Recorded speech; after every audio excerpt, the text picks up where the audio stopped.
se acusa al gobierno de construir viviendas con criterio electoral, fijándose más bien en razones políticas que en necesidades de la región.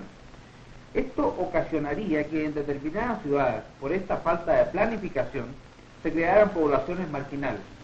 ¿Cuál es la posición de su ministerio frente a esta crítica?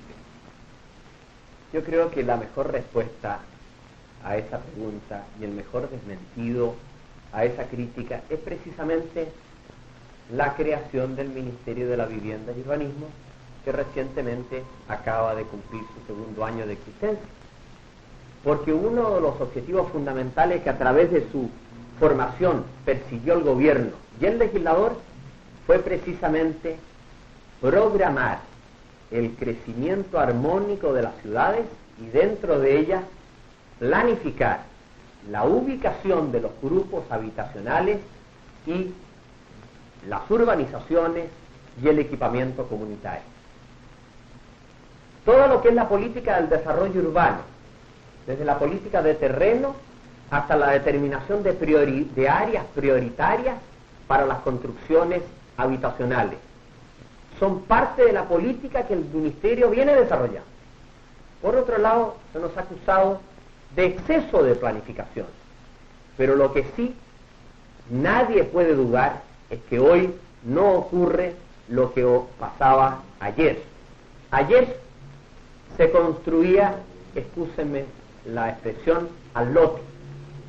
El ministro de Obras Públicas, que entonces tenía tuición sobre la Corporación de la Vivienda, recorría el país y por la presión local de los parlamentarios, de los senadores, de los alcaldes, de los grupos afectados, determinaba, sin una planificación, sin una debida programación, dónde debían levantarse las poblaciones. Hoy día esto es muy distinto. De un año para otro y para el subsiguiente y para varios años, en este caso para los 3 años que le restan a esta administración, existe una programación que cualquier chileno puede conocer. Conforme a ella también se ha realizado la tarea cumplida en estos 3 primeros años. Esta programación considera las necesidades de cada ciudad, proporcionalmente, naturalmente, porque no se va a atender todo el problema habitacional acumulado en 50 años y resolverse en 6. Y dentro de cada ciudad, la proporción y ubicación en que se va a atender a los distintos grupos y los distintos barrios.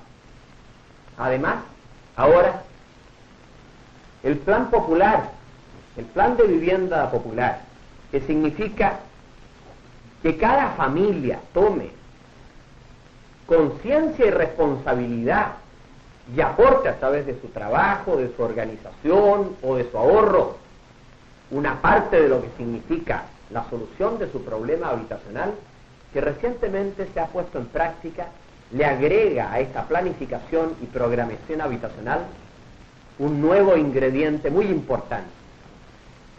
Ya no es solo que se haya desterrado el azar o las presiones políticas o electorales para hacer la programación habitacional. Ya no solo vamos a hacer la programación habitacional de acuerdo a las líneas técnicas.